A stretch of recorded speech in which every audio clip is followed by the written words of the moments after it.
have a big game this Friday? I'm thinking so. Last game of the season, last game of the regular season. We know the West title is still up for grabs. I heard Scott Van Pelt last night talking to Reese Davis about Michigan's path to the college football playoff and basically stating, well, he did state, matter-of-factly, that it was through beating Ohio State and then beating Wisconsin. So he kind of already penciled in Wisconsin for the West title game. The fact of the matter is, there are 3 teams still in the running for this West championship. Certainly, Wisconsin with a win against Minnesota, they clinch. That's it. All Wisconsin has to do is win, they clinch. If Minnesota were to win, beats Wisconsin, and Iowa wins, Iowa clinches. So Iowa's got a good shot at this. Now, Minnesota could still get in as well. They need Purdue to win. They need Iowa to lose. And certainly Minnesota needs to win. So that would force a 4-way tiebreaker, and the tiebreaker would actually go to the Gophers. So there's a possibility it's not Wisconsin. But the point is, for this Iowa podcast, Iowa fans should not be down in the dumps. There is a chance that Iowa can win this thing.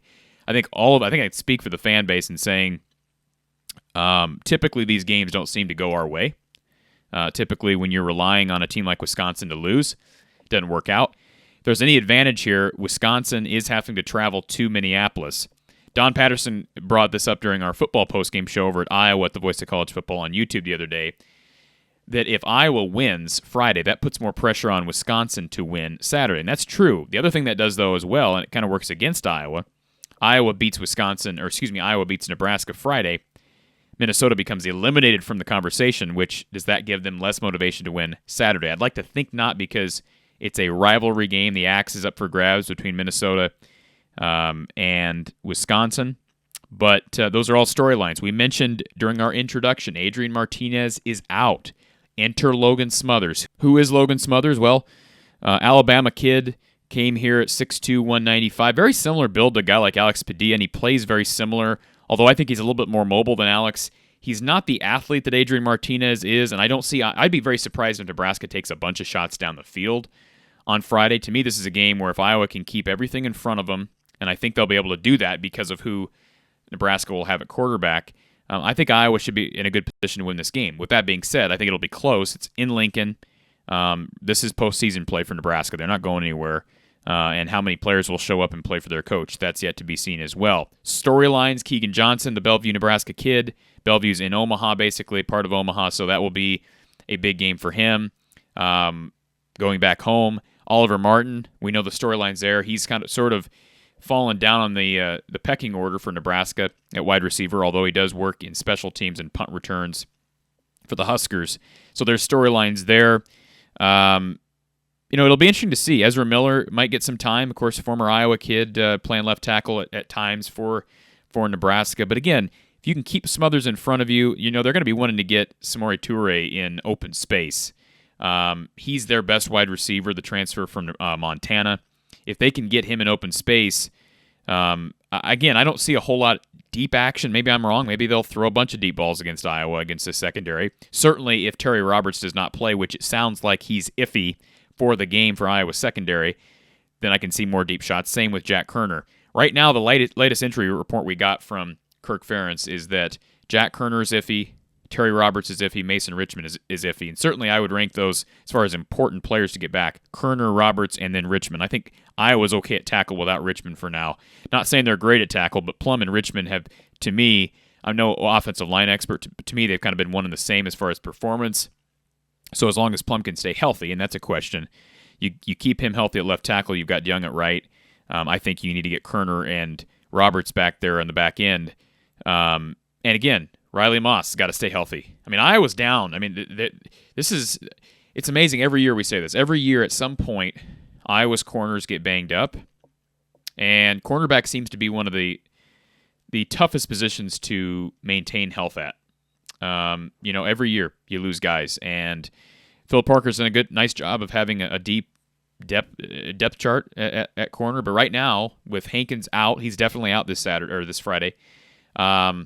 If he's out and Terry Roberts are out, boy, you're relying on Moss and Jamari Harris to stay healthy during this game. If one of them goes out, it sounds like maybe a guy like Sebastian Castro, although he's more of your safety type. I thought that Cooper DeJean it was at safety, and he's now listed at corner.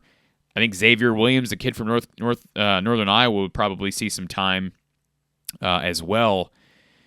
So it'll be just fascinating to see how Iowa does that. Hopefully they're not in a situation where you have to deploy a safety at corner, but I don't know who you turn to after Jamari Harris and Riley Moss if Roberts and Hankins are both unavailable. So that would certainly make a difference in how Scott Frost plans to attack this Iowa secondary. Predictions for this Friday. You can catch those, my weekly predictions for college football. We usually release those late Friday night. We'll release those late Thursday night because of the shortened week.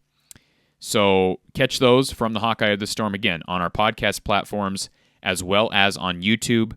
We'll predict this game as far as a point differential. And I can tell you this right now. With Martinez playing, I was going to pick Iowa in a close one. With Martinez not playing, I'm picking Iowa in a close one. Do I think it makes a difference? Absolutely it does. Nebraska actually opened as a 4-point favorite. Last I saw it moved to Iowa by 1.5. So what a difference one guy makes. But again, Nebraska's not proven to me that they can win close games. They've proven to me that they can play close with anybody. Ohio State, Oklahoma, Wisconsin, but they haven't been able to close games out. What's going to make you think that they're going to be able to close a game out against Iowa? I have to see it to believe it. I won't be shocked if this goes Nebraska's way. It'll be very disappointing. Iowa would end up with a 9-3 record, would be eliminated from the West race. And 9-3 is a good record. But I think a lot of fans are to the point where you got to start winning West titles. And I understand that. I understand it. I get it. I predicted before the season started that Iowa would win the West. They still got a shot. You're not in control of your own destiny, but they still do have a shot. All right, I want to leave you with this. Some things to look forward to here at our channel, as well as the Iowa channel, the Iowa at the Voice of College Football channel. So again, I mentioned earlier, post games after every Iowa men's basketball game from the Hawkeye of the Storm. You can call in, chat, make your voice heard, ask Coach Gary Close, former Iowa assistant coach Gary Close, any question you'd like. Also, Iowa at the Voice of College Football. If you haven't subscribed to that channel, you're kind of late to the game, but you can still do that. We need to hit 1,000 subs. We're just about 900 subs now, I believe, just short of 900. If we can get to 1,000, it helps a lot of things. It helps us with our algorithm. It helps us be able to make the show better. Supports us, certainly. So help us get to 1,000 subs on that channel.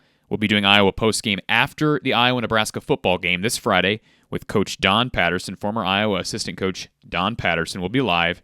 So it'll be approximately 4 p.m. So the schedule on Friday, 12:30 p.m. Central Time, Fox Sports 1 for Iowa-Nebraska Black Friday Showdown.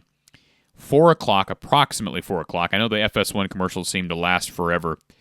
About approximately 4 o'clock, we'll be jumping on with Coach Don Patterson for Iowa postgame. Again, you can call in, let your voice be heard, chat, comment with us, whatever. We'll be on from about 4 to 6. 6 o'clock p.m. Central Time. It's a big day for Iowa fans. 6 o'clock p.m. Central Time is Iowa and Portland State basketball on BTN+. The final tune-up before you head to the ACC Big Ten Challenge down in Charlottesville.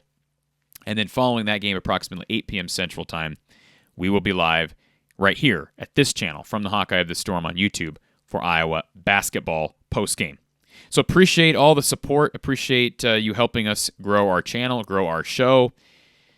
And a long season wasn't really a long season. It goes by like that. I say that each and every year. We're 11 games down, folks. Got one more to go. And again, Wisconsin loses. You're going to have Wisconsin loses and Iowa wins. We'll get a 13th game before postseason play. So enjoy it while it's here. Basketball's here for a while. That's the good news, and that's what gets us through the wintertime here in Iowa.